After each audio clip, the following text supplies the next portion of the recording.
Hello everyone, thanks for joining us for our second roll call video. As a reminder, these are meant to be short, yet informational videos designed to fit into your busy schedules. Before we get into the content, we'd like to thank our funder, the Substance Abuse and Mental Health Services Administration. And a quick note, although funded by SAMHSA, the content of this recording does not necessarily reflect the views of SAMHSA.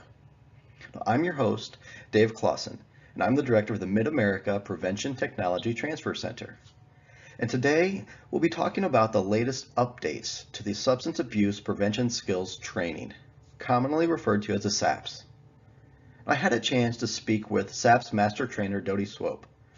Now, Dodi is a TTA specialist for both the Southwest PTTC and with us at the Mid-America PTTC. She has a wealth of knowledge and is a very, very skilled trainer. If you ever have a chance to work with her, I highly recommend it. Now, without further ado, let's get into the content.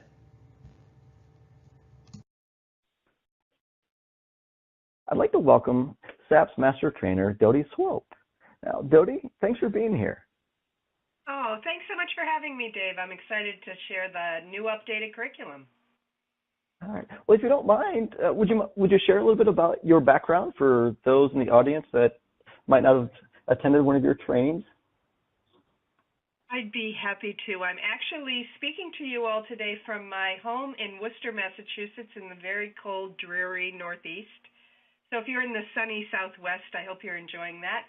My background is in education and health promotion and substance misuse prevention. I've been at it a lot of years. I was a member of the Center for the Application of Prevention Technologies on the Northeast team most recently. But my background goes way, way, way back to doing community coalition work and prevention in schools. I did have a clinical practice as a substance abuse treatment professional for about 10 years in the 90s before I came to the prevention end of the continuum. But I'm thrilled to be here, and training the SAPS and supporting preventionists out there in the world is one of my favorite things to do. So I'm thrilled to be here today. All right, wonderful, wonderful. Such a great deal of knowledge, and we're so glad to have you on our team and in our region. So we're talking about the Substance Abuse Prevention Skills Training Curriculum, but for those listening that might not be as familiar with the SAPS for short, would you mind just giving a little background on it? How long has it been around? Who is it best suited for? Wonderful. Happy to do that. Yeah, it's got kind of an awkward acronym name. The SAPS actually was created back in 1999, and at that time it was a 5 full-day training, and it was called the Substance Abuse Prevention Specialist Training. In 2012, it got a major update in response to the changing needs of the field, and it became the Substance Abuse Prevention Skills Training because we really wanted everybody to feel that they could access this information and go out and do good prevention work in their communities. So we changed specialist to skills because we thought it was much more about the skills. We also added the online component to the curriculum, and we shortened it by 1 day, which made it much more popular as well. So it was updated in 2012 in a major way, but then this last period of updates is the first real revision that the curriculum has had in let's see, that's 7 years, right? So it was time, and we heard a lot from the field about what they wanted to have changed. All right. So for those listening, if you haven't attended a SAPS training, it's a great training. It lays a perfect foundation for your prevention work, and I highly recommend attending a local SAPS. Wonderful. So speaking of the SAPS, what is new? What's changed? Yeah, great. As I said, Dave, so much has changed, and many of you out there listening to this today will say, wow, it was a different world we were living in 2012. So we really needed to do an update. We listened a lot to folks in the field throughout those 7 years. We got a lot of feedback from practitioners, both folks who participated in the training and folks who trained it.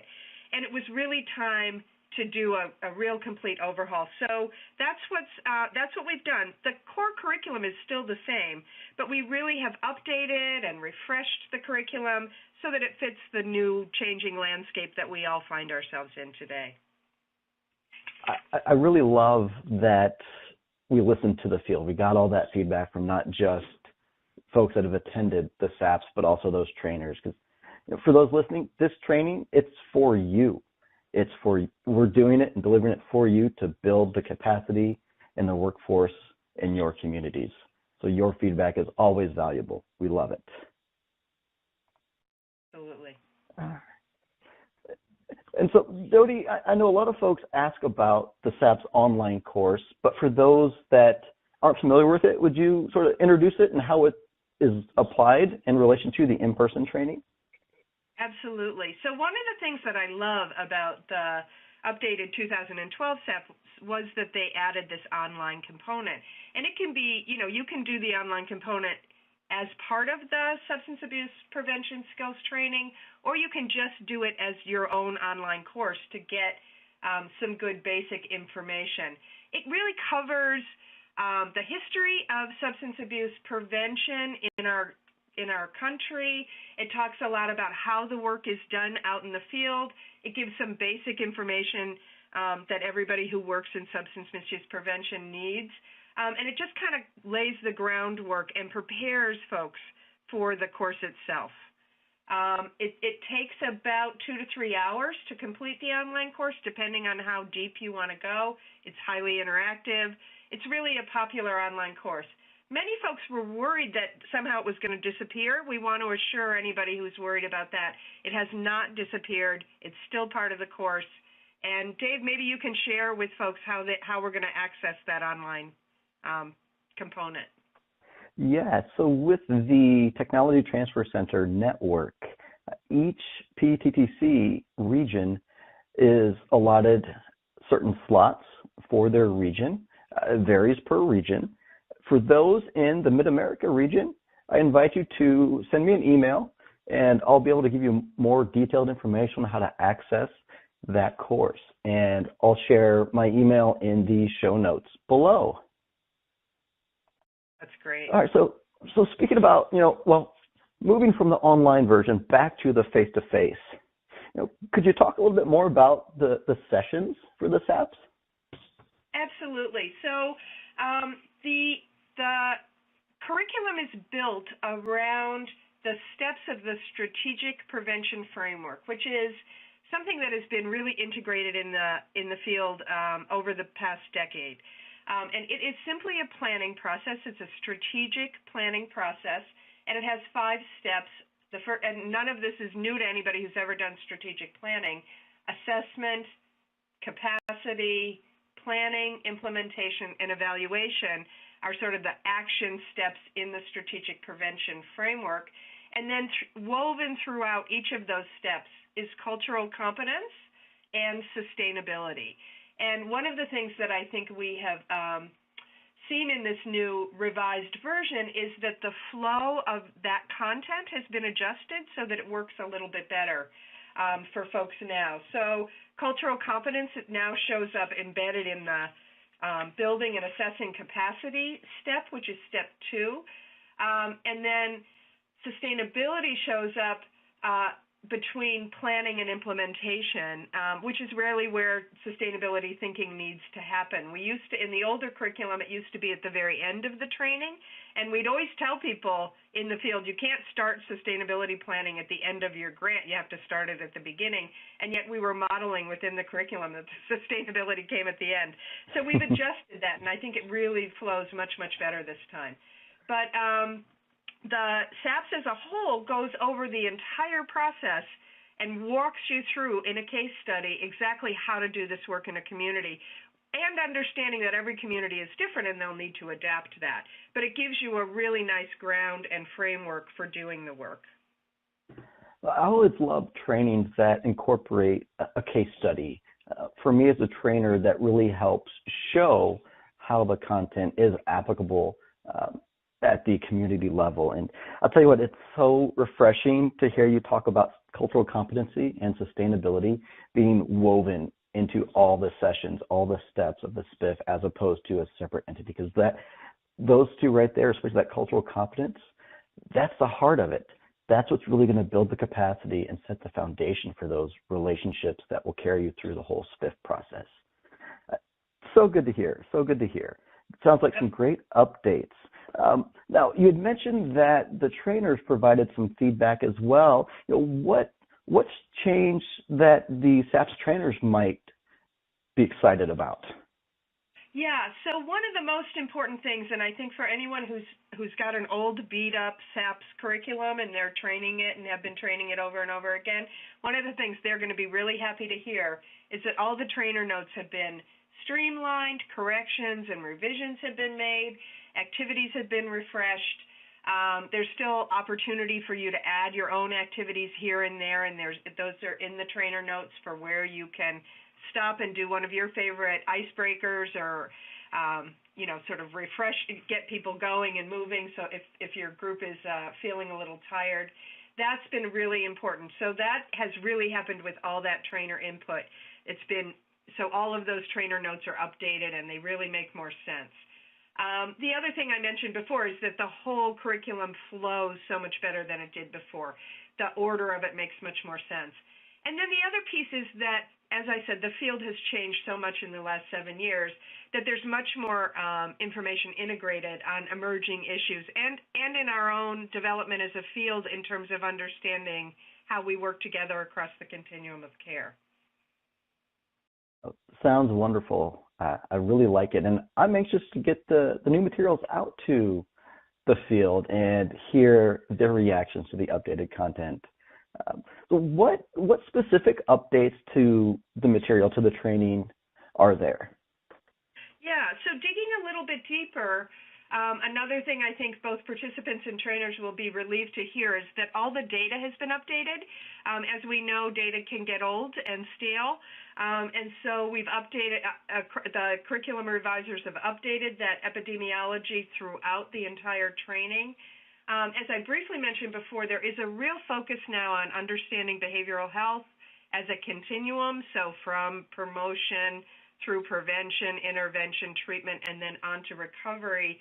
We really have that broader view now, and I think that helps us do the work that we're trying to do across the TTC networks. It also focuses in on health disparities, so what's really driving the problem at the local level and who's carrying the highest burden. I think we've built that in much stronger in this new version.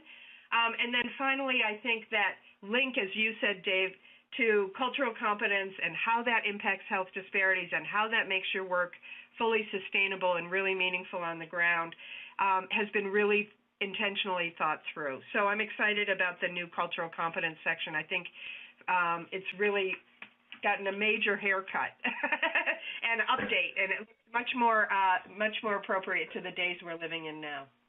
Oh, I really like it. I really like it. I'm excited to get this out there. Now, with these specific updates, on top of that, did they add any new content or new material? Yeah, wonderful that you asked that, because that's really the other piece, is that there is new content in two very specific areas, and I think those who are listening out there will be excited to hear this as well. One of the pieces of feedback we got consistently from both trainers and participants is, where's the protective factor conversation? There's a lot about risk factors, but we also really want to talk about the positive things we can do in prevention. And so evidence-based, research-based protective factor information has been included, which was not in the previous version, and that's terrific. The other piece that is really important is that we have added information throughout about the non-medical use of prescription drugs, because many people are working on that as a priority area, and the focus of the older curriculum was really underage drinking. And so it's good to be able to see how you can adapt in your training for the priority areas that are happening on the ground. And so that non-medical use of prescription drugs has come in, and some discussion about how you can adapt for the particular needs of the region or community where you're doing your training. And I think that's very exciting as well. Gotta love new content. And I think that is a perfect highlight and testament to receiving the feedback from the trainers and the trainees, really driven by the field. I know I said I'm excited about this new content and really can't wait to get it out there. And so for those that are listening in the Mid-America region, Region 7 here, if you want to access the new content and download it so you can start training it, for those SAPST trainers, we've put together an online learning community where you're able to download the new SAPST content that we're highlighting today, but it's also meant to be a true community where you can interact with other SAPST trainers from across the region, ask questions, get input and insights, feedback, and share training tips with each other. We'll also be able to highlight upcoming SAPST TOTs, training of trainers, and also just SAPST training. It's really just meant to connect you, the trainers, throughout the region. Because, like I said, this training, this learning community, it's for you. And if you'd like information on how to access that, again, just send me an email and I'll get you connected. Great. That's all exciting right. too, Dave. As I've been talking to folks in the Mid-America region here, a lot of them are asking, there's a new updated SAPS coming. What happens if I was trained in the old SAPS? Do I have to go through the new SAPS before I can start training with it? How would you address that, Dodi? What are your thoughts? That's a great question, Dave, and we're hearing it as well throughout the country, I think. Everyone's a little worried, like, do I have to go back to square one? And the answer to that is no. The very simple answer to that is no. You don't need to go through a new TOT in order to implement this curriculum. As I said, the bones are really still the same. The flow of the strategic prevention framework throughout the sessions, the way they're broken down, the way the case study works, all of that is very similar to the old SAPS. So we don't feel that folks have a new methodology to learn, but I think they'll really appreciate this new, refreshed, updated version. Certainly, if someone wants to come to a TOT because they feel like it's been a long time, they're certainly welcome, but it's not a requirement in any way. So if you're a SAPS trainer and you've been through a TOT, you can pick up this curriculum and plug and play, and off you go. We're thrilled to have you use it, and we'd love to hear how it works for you. It's the same old SAPS that you know and love, just with a new haircut, like you said earlier. Little update. They got, what is that? That show about getting a new look, right? Total makeover. Still the same old SAPS we love. Exactly. No, I know that's the biggest question that we get, but for those listening, we may have left you with some more questions, and that's great. If you'd like, send me an email. We're here to serve you. I can either connect you with Dodi, or I'll be able to address a question. And again, my email is going to be in the notes below as well, and we'd love to hear from you. And I gotta give you a big thank you, Dodi.